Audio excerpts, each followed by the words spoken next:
Radhe Radhe. Welcome back to my channel Windward and outside. তো guys, তোমরা নিশ্চয়ই সবাই অনেক অনেক অনেক ভালো আছো। তো আবার অনেক দিন পর তোমাদের সাথে ব্লগ নিয়ে চলে এলাম আমি। তো দেখো, সকাল সকাল লালি এসে গেছে। লালি জানো তো ভীষণ ভালো, ওকে যতই আদর করো কিন্তু রাগ করে না।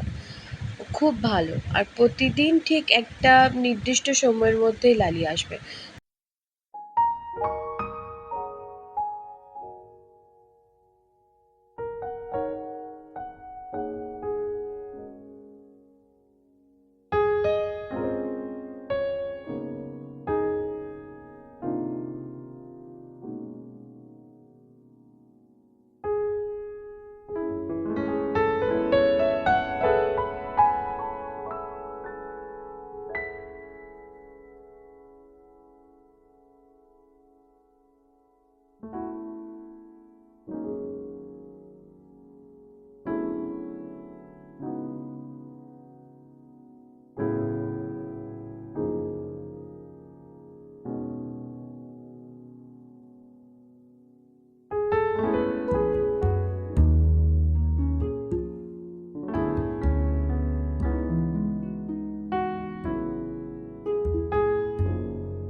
সন্ধেবেলা অফিসের কাজ সব কিছু কমপ্লিট করে আমি আর মা একটু বেরিয়ে গেছিলাম জন্মাষ্টমীর কিছু কেনাকাটা করতে।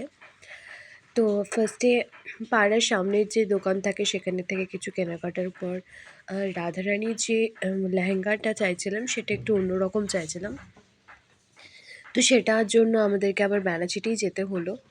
তো ব্যানাচিটি থেকে আরও বাকি যেগুলো কেনাকাটা বাকি ছিল সেগুলো সব করবার পর দেন আবার বাড়ি ফিরে গেলাম।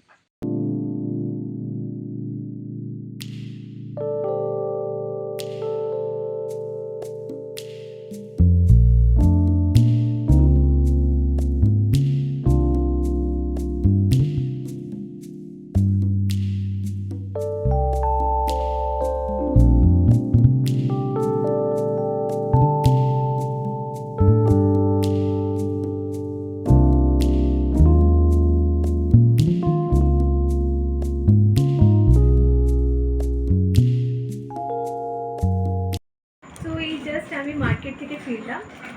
কেনাকাটা বলতে জন্মাষ্টমী বলে কথা, তো কেনাকাটা তো করতেই হবে। তো কি কি কেনাকাটা করেছি তোমাদের সাথে শেয়ার করছি। আচ্ছা, প্রথমে যেটা কিনেছি দেখো, এটা হচ্ছে আমাদের রাধারানীর লেহেঙ্গা। এটা রাধারানীর লেহেঙ্গা নেওয়া হয়েছে। আর নেওয়া হয়েছে তোমার, এটা হচ্ছে আমার গোপু সোনার ড্রেস।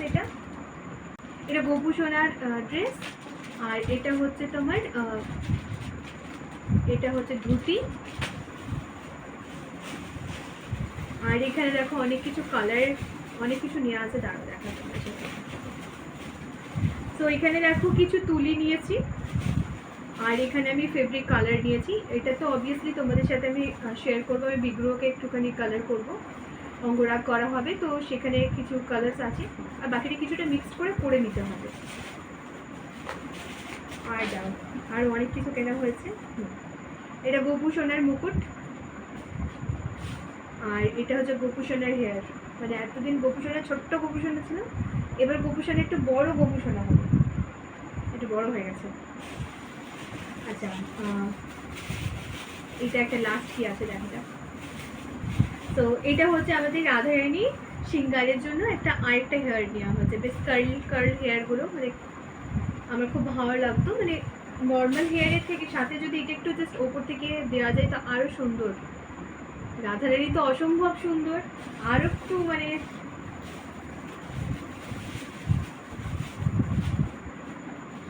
আর এটা হচ্ছে যেহেতু শিগুরু থেকে এটা দেওয়া হলো, এটা ওনাদের তরফ থেকে একটা ছোট্ট গিফট বলতে পারো।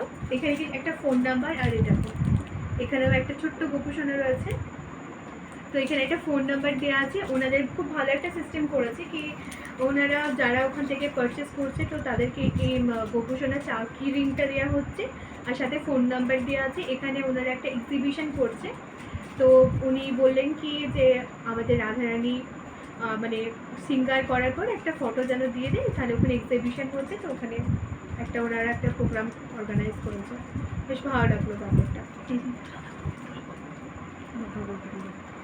তো রাধা গোবিন্দকে সিঙ্গার করানোর পর এই যে ফোন নাম্বারটা দেওয়া আছে, এখানে ফটো একটা শেয়ার করে দেবো এক্সিবিশনের জন্য।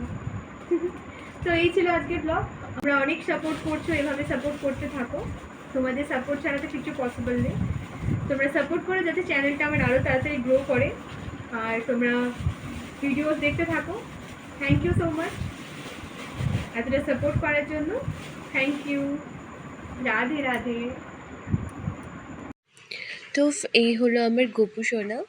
তো গোপু সোনা আমি বলি ঠিকই, কিন্তু গোপু সোনা কিন্তু আমার গোপু দাদা। আমার থেকে গোপু সোনা কম করে 6 থেকে 7 বছরের বড়। তো আমি যখন ছোটো ছিলাম, তো আমি যত না পুতুল নিয়ে খেলতাম, মানে সে সময় তো অত ধরো টেডি বিয়ার এই সমস্ত অতটা ছিল না। তো বাবা মায়ের কাছে শুনি কি আমি নাকি সারাক্ষণ গপুকে নিয়েই খেলতাম, আমার সাথে নাকি গপু সারাক্ষণ থাকতো। তো এতই মানে আমি গপুকে নিয়ে খেলতাম বলে এখন তো না হয় আমাদের ঠাকুর ঘরটা সম্পূর্ণ আলাদা হয়ে গেছে, মানে ভগবানের অশেষ কৃপায় একটু মনের মতন করে পেয়েছি। কিন্তু আগে আমাদের সিংহাসন ছিল, তো ওটাকে ওপরে ওঠানো হয়, মানে আমি এতই গপুকে সবসময় সারাক্ষণ নিয়ে নিয়ে খেলতাম। তো দেখো এখন আমি বিগ্রহকে অঙ্গরাগের জন্য কালার করছি।